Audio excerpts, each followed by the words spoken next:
या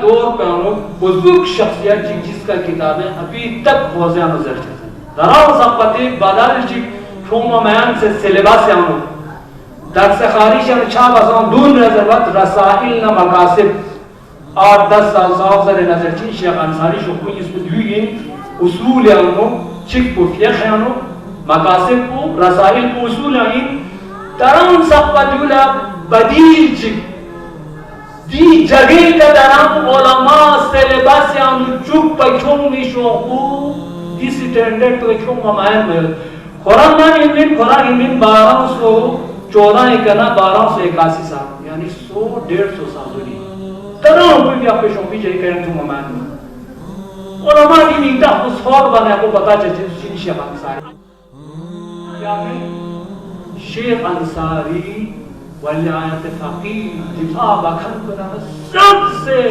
जबरदस्त आलिम चिट्ठी फरमाई कोई भी आपको किताब बेयानो सराहतन मोले में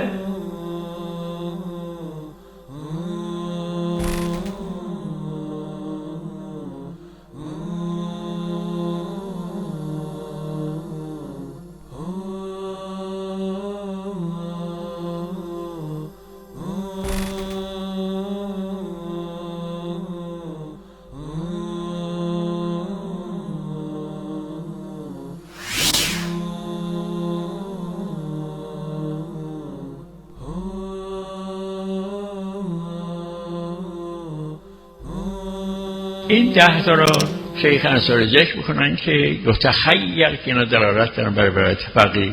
بعدا آمده شیخ انصاری بعد از این گفته که نه این هیچ دلالت ندارن، نه تمام دالن بر این که علما وظیفه دارن که احکام خدا رو بگن به مردم، اما اجرا و ولایت و تسلط در اموال و انفس مردم و اینها میتونه دلالت ندارن.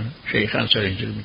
شیخ انصاری بعد از ذکر این 10 تا حدیث آمدن گفتن که ولی انصاف این حدیث دلالت دارن برای اینکه فقها و علما وظیفه دارن اون چرا که از انبیا گرفتن برای مردم بیان کنن، اما دلالت داشته باشه ولایت یعنی یک موقعیتی است و یک مقامی است که این شخص میتواند در اموال و انفس مردم به هر شکلی تصرف کنه.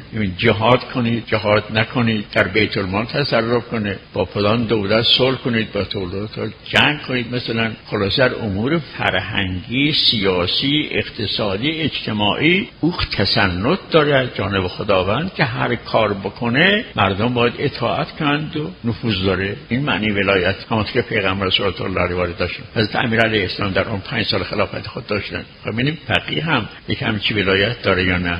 شیخ اعظم انصاری در مکاسب از جمله منکرینه.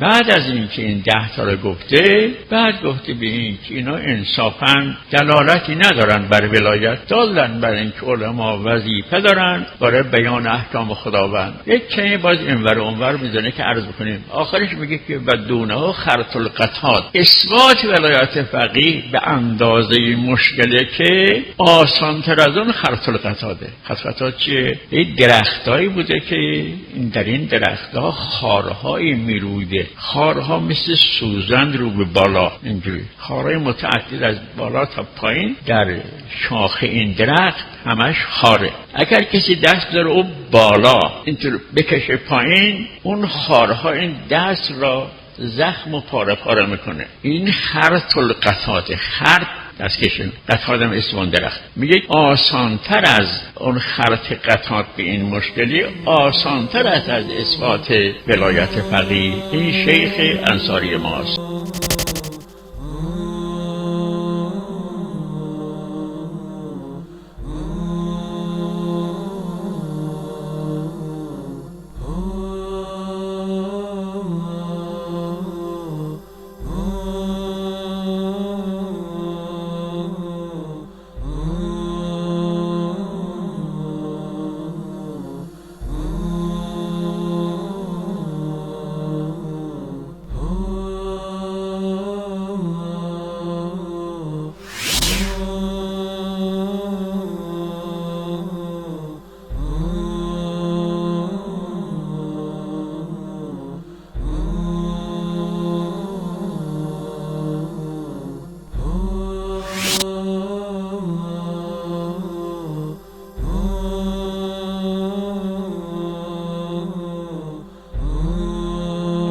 شیخ انصاری که اینطور فرمودن، خب این مکاسب شیخ حاشیه داره، شرح داره.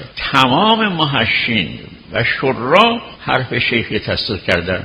بعد دلیل بر ولایت فقیه گفتن ما نداریم. آخوند خراسانی همون حرف شیخ را میگه، همینطور میگه، دلیل نداره. و همینطور مثلا قربی اصفهانی محمد حسین بر ایروانی، آقای حکیم منهاج الفقاهه حاشیه بر مکاسب آقای حکیم باز همینطور. مثلا غایت الاعمال مامقانی، منیت الطالب مال علامه نائینی، آیت الله خویی قول مصباح الفقاهه ایشان قول است حاشیه بر مکاسب من آیت الله از آقای خویی. و همینطور کسان دیگری که منیت الطالب، خودت طالب مال جزائری، هدایت طالب مال شهیدی تبریزی. درسته کل اینها همشان حرف شیخ تصدیق کردن، مناقشه کردن در این 10 حدیث که هیچ یک دلالت بر ولایت فقیه نداره، فقط امام در برابر این هاست. این بحث مهم شما عزیزان همینه. ببینید امام یعنی شیخ انصاری ولایت فقیه دفاع بکن کرده